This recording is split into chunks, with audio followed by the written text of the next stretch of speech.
Guys, so ito na nga yung coffee maker na binigay sa akin ni Dilip for our anniversary. So that's the actual coffee machine, and this is our coffee corner setup. So these are the coffee pods organizer, which I just got this from Amazon. So I put a different coffees there. And yeah, of course, sugar, creamer, stater, and ayan yung aking glasses. Kakapanood ko yan ng Shopee button. And yeah, and of course the sauce. So isa pa lang ang binibili ko. Planning to get other sauces and syrups there. Yeah. So these are the buttons and functions. So this first three and this strong button, pang ano to, pang normal brewed coffee. So this will dispense 8, 10 or 8 ounces of water. Pero if you want the coffee to be a little bit stronger, you can use this along with this button which says strong. So basically, ano niya lang, parang papatagalin niya lang yung brewing time to get more flavor from the coffee. But if you want a cappuccino or latte type, you will have to use this shot button. So it will only dispense 2 ounces of water, pero super strong nun. And as you know, cappuccino and lattes has more milk. It's a type of coffee that has more milk, so you will have to use this milk frother. Okay, so for now, una natin gagawin, lalagyan muna natin to ng, i-froth muna natin yung milk. So ito ang aking fresh milk, and sa loob meron siyang nakalagay na maximum and minimum line. So I'm just gonna put it at the, yan, sa minimum lang. Minimum lang ang ilalagay kong gatas for now. Put it here, cover it, and turn it on. So ang gagawin niyan, papainitin niya na yung gatas, and at the same time ifo-froth na niya rin or lalagyan niya ng mga bula-bula. Inside, ayan ang nangyayari sa kanya sa loob.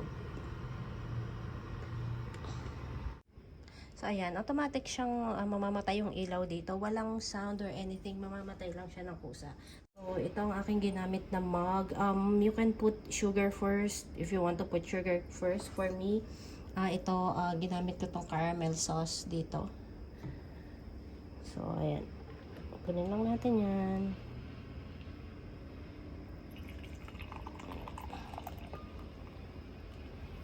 So, ayan. Kung makikita nyo, yan lahat ng froth niya. Ayan, oh. And then, right after, ilagay na natin dito. So, ito yung milk. Ito yung mismo coffee. So, for this sample, ilagay natin tong donut shop medium roast coffee. So, ilagay mo lang yan dyan. Dito. And, ayan. And then, ipipindot ko dito yung shot button lang. Again, itong shot button ay 2 ounces lang. So, kahit na 2 ounces lang siya, matapang na kape yung ilalabas niya since we have a lot of milk.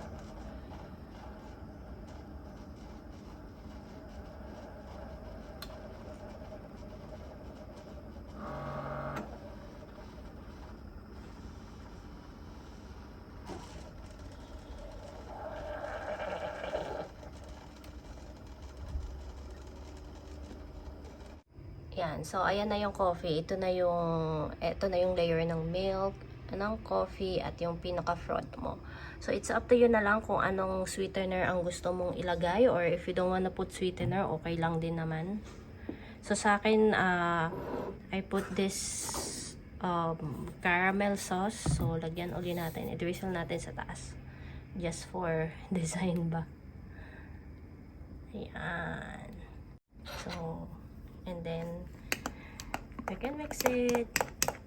Up to you. Again. And that's it. Ito na ang ating latte. Homemade latte.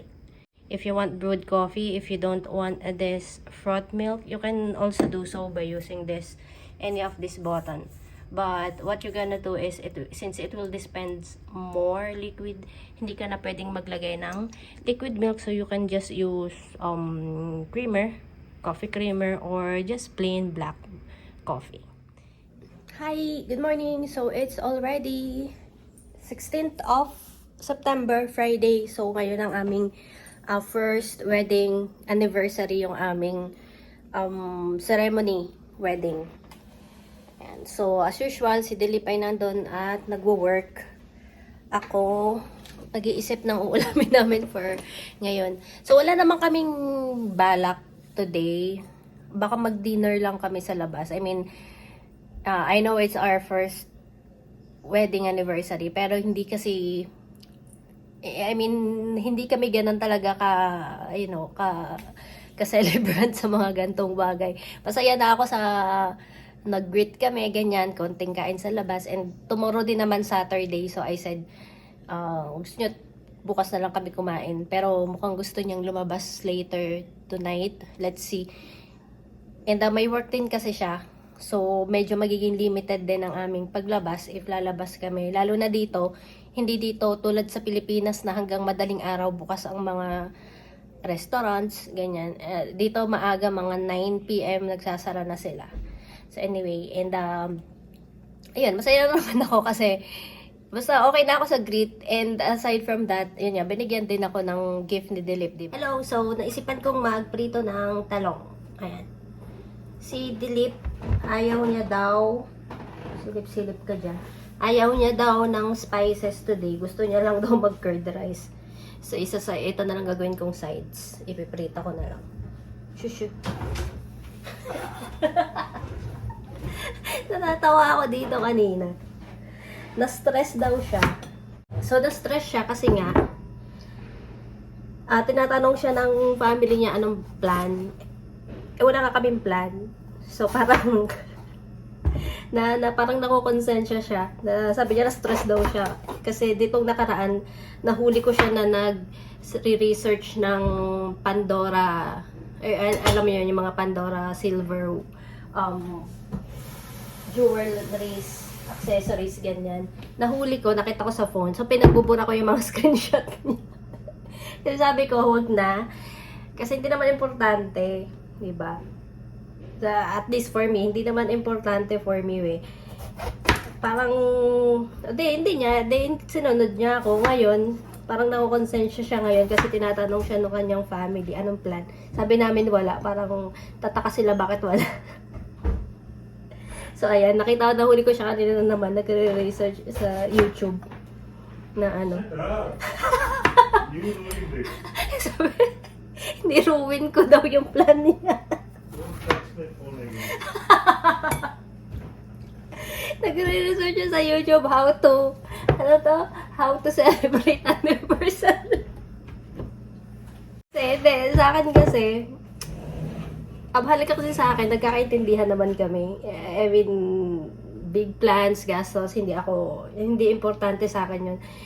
And anyway, meron din kasi kaming pinaghahandaan din na ibang plan na gagastos kami. So, yun nga, as I've mentioned before, even hindi namin anniversary, pag naman may gustong ibigay si Dilip or ako, lalabas kami, kakain kami, mga ganyan. So, it's not only because it's anniversary. So, it's everyday thing. Parang ganyan.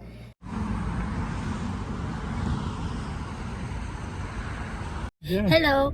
So, hindi siya nakatiis.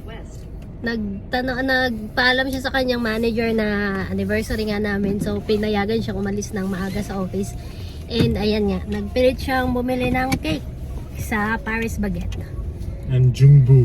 So, besides from the cake that we bought, actually that's a Korean area. I mean, Korean businesses area. So they also have this. We saw, what's that? Korean supermarket. So we tried to check some and I bought this. From my friends in the Philippines, you know this because we always buy this there. Honey butter chips. And Dilip is attacking it now. It tastes like biscuit. It's sweet, no? Sweet buttery. But I like it. Yeah. It is very different. I also got this banana milk drink.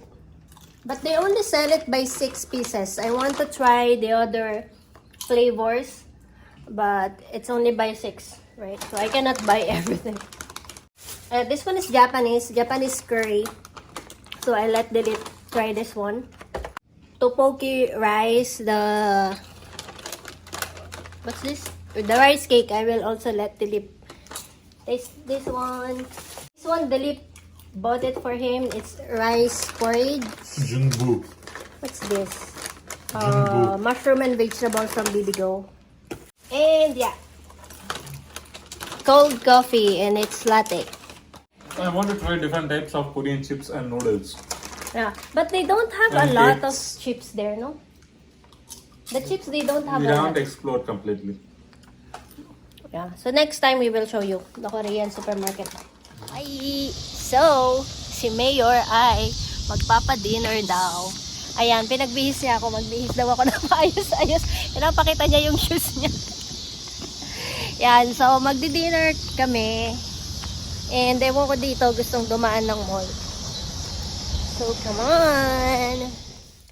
Hello guys! So, we just got back from the mall. So, we went back here because nakalimutan niya daw yung kanyang wedding ring and ayaw niya daw lumabas nang wala yung wedding ring, lalo na ngayong anniversary. Ito, this is what he got me from the mall. So, this is Pandora charm. As you can see, I already have some. I just don't have the clips though. But anyway, I have some. So, he said that he wants to buy me a new one as sign of her first anniversary. I've been telling no, but he keeps on insisting. So, this is what it looks like. I don't know if I can show it to you.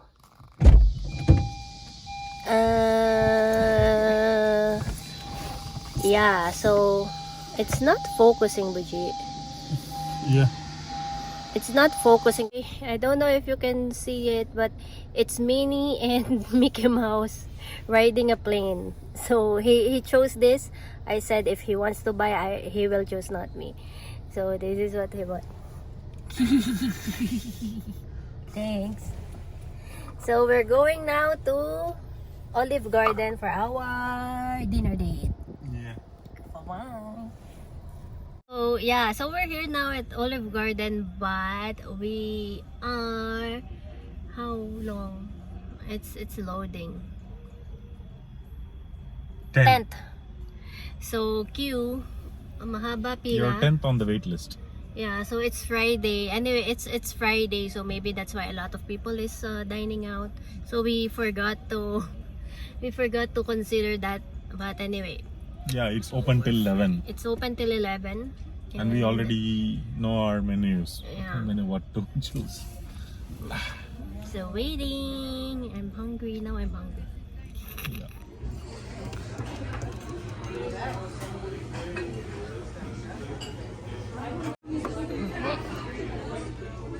Cheers to Cheers. 1 year.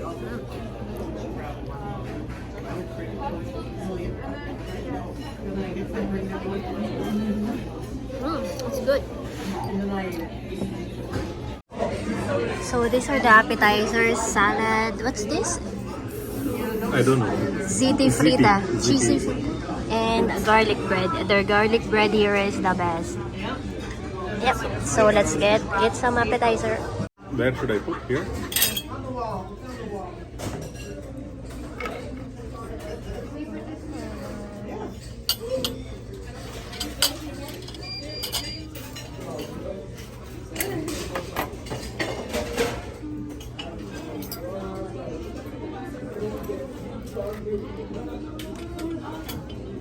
This is marinara sauce, I guess. Let's check.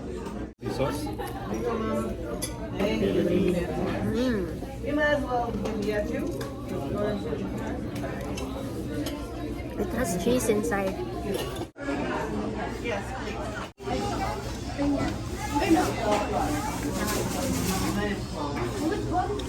I like this dip. It's marinara sauce. Wow, you're heavy.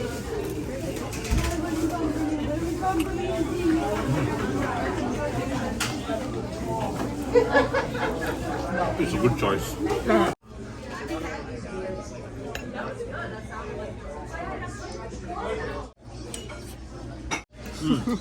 It's The good. chicken is very good.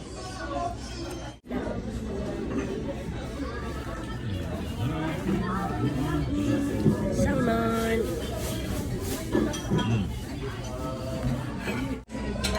That's salmon.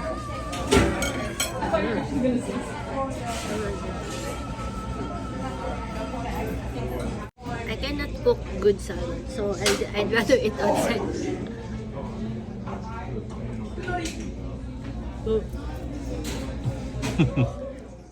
So that's our anniversary cake. Happy anniversary. Happy anniversary. So this is from Paris Baguette. And what's this? Coconut mango cake. Mm-hmm. Yeah, it looks like curry leaves. It's not curry leaf. So let's try now. See here, this is cake spade, and what is really impressive is they even have 2 matchsticks inside, and see there is a specific casing for that one, and 2 matchsticks inside, and there's a And cover. this one. And you will use this to light the candle. Ah, yeah. But we didn't ask for candle, no? Mm-hmm. It's nice. See, it's nice. So we've just been to Olive Garden. We just came home. So that's why we're only opening this now. So that this will be our dessert. Yeah, Should I give you by hand? it's okay. Spoon. Let's do this by hand. So India way, you have to give it by your hand. What in India? Yeah. How will you give in your country? By spoon. Uh-huh. Yeah. That big. Ako. So that's it. We're there. Happy Bye-bye. anniversary to us. Bye-bye.